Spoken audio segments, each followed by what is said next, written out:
Halo Hype Bros, tahukah kalian bahwa pemilu yang telah dilaksanakan di tahun 2024 ini adalah pemilu yang ke-13 di Indonesia? Lalu bagaimana sejarah pemilu pertama di Indonesia?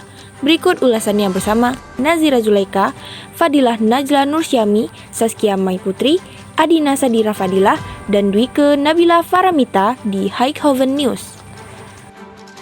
Pemilu merupakan mekanisme politik modern untuk memilih pemimpin berdasarkan keinginan rakyat dan pergeseran kekuasaan secara damai agar terhindar dari kekerasan.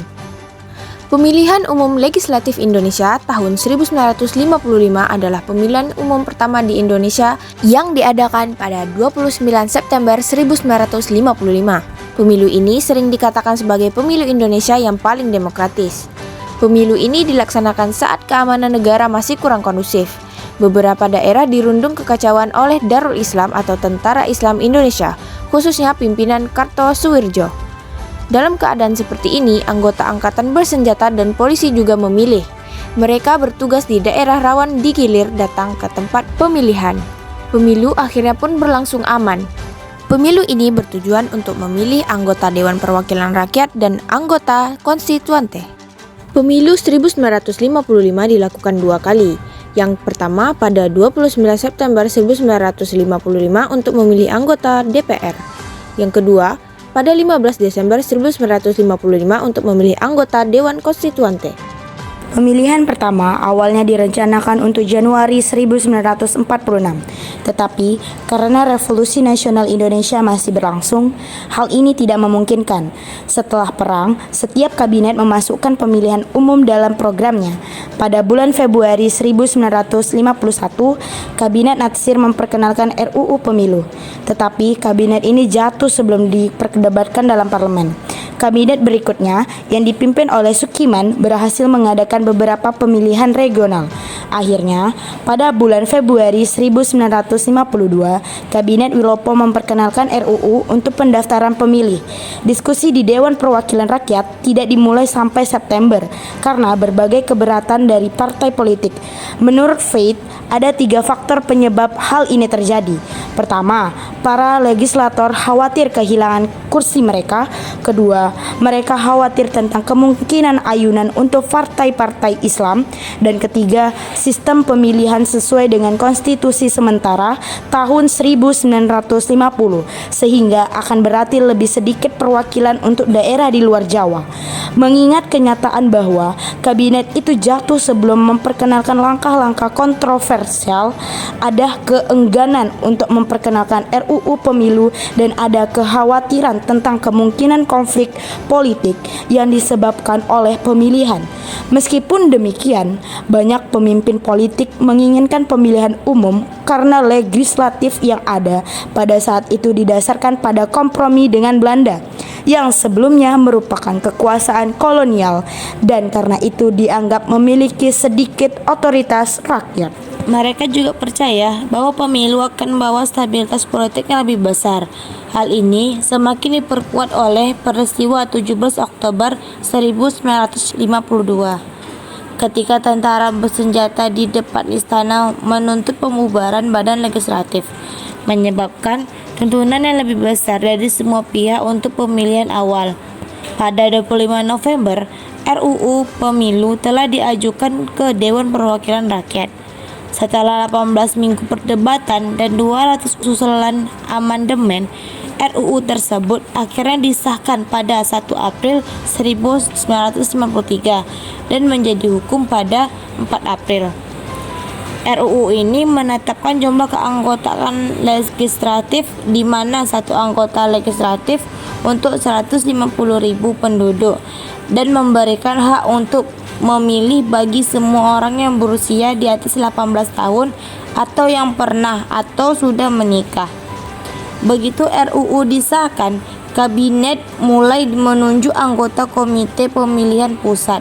Hal ini dilakukan untuk memiliki satu anggota dari setiap partai pemerintahan dan kedua independen. Namun, Partai Nasional Indonesia atau PNI memprotes bahwa mereka tidak memiliki anggota dalam komite. Dan perselisihan ini masih belum terselesaikan ketika kabinet itu jatuh pada 2 Juni. Pada tanggal 25 Agustus 1953, Perdana Menteri baru Ali Sastroamidjojo mengumumkan bahwa persiapan untuk pemilihan selama 16 bulan mulai bulan Januari 1954. Pada tanggal 4 November, pemerintahan mengumumkan Komite Pemilihan Pusat baru yang diketuai oleh anggota PNIS Hadi Kusumo dan termasuk semua partai yang diwakili di pemerintahan, yaitu Nahdlatul Ulama atau NU, Partai Sarekat Islam Indonesia atau PSII, Partai Rakyat Indonesia PRI, Partai Rakyat Nasional PRN, Partai Buruh dan Barisan Tani Indonesia BTI, serta beberapa partai pendukung pemerintah seperti Persatuan Tahbiyah Islamiyah atau PERTI dan Partai Kristen Indonesia Parkindo. Persiapan dan hari pemilihan. Meskipun pada bulan April 1954, Panitia Pusat Pemilihan telah mengumumkan bahwa pemilihan akan diadakan pada tanggal 29 September tahun berikutnya. Pada bulan Juli dan awal Agustus, persiapan telah terlambat dari jadwal. Pengangkatan anggota panitia TPS yang direncanakan dimulai pada 1 Agustus, tidak dilakukan oleh sebagian besar daerah, dan mereka baru memulainya pada 15 September. Dalam pidato Hari Kemerdekaan pada 17 Agustus, Presiden Soekarno mengatakan bahwa siapapun yang menghalangi pemilu adalah pengkhianat revolusi. Pada 8 September, Menteri Penerangan Syamsuddin Sultan Makmur mengatakan bahwa pemilihan akan diadakan pada 29 September, kecuali di beberapa daerah yang persiapannya belum selesai. Akhirnya, sebagai hasil dari kesibukan mereka, panitia TPS siap pada hari pemilihan. Menjelang hari pemungutan suara, rumor menyebar termasuk ketakutan akan keracunan yang meluas di Jawa. Ada juga penimbunan barang. Di berbagai bagian negara juga diberlakukan jam malam spontan dan tidak diumumkan selama beberapa malam sebelum hari pemungutan suara. Pada hari pemungutan suara itu sendiri, banyak pemilih yang menunggu untuk memberikan suara pada pukul 7 pagi. Hari itu damai karena orang-orang menyadari tidak ada hal buruk yang akan terjadi. Sebanyak 87,65% pemilih memberikan suara sah dan 91,54% memberikan suara, dengan mengesampingkan jumlah kematian antara pendaftaran dan pemungutan suara. Hanya sekitar 6% yang tidak memilih. Tercatat ada 5 partai teratas yang memperoleh suara terbanyak.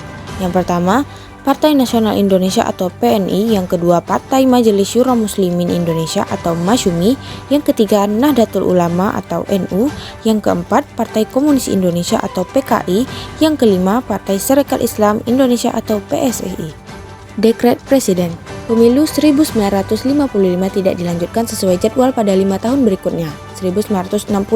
Karena hal ini, pada 5 Juli 1959 dikeluarkan Dekret Presiden yang membubarkan Konstituante dan pernyataan kembali ke UUD 1945. Kemudian pada 4 Juni 1960, Soekarno membubarkan DPR hasil pemilu 1955. Setelah sebelumnya Dewan Legislatif itu menolak RAPBN yang diajukan pemerintah. Presiden Soekarno secara sepihak melalui Dekret 5 Juli 1959 membentuk DPR gotong royong dan MPR sementara yang semua anggotanya diangkat presiden. Nah, bro, itu tadi adalah sejarah mengenai pemilu 1955.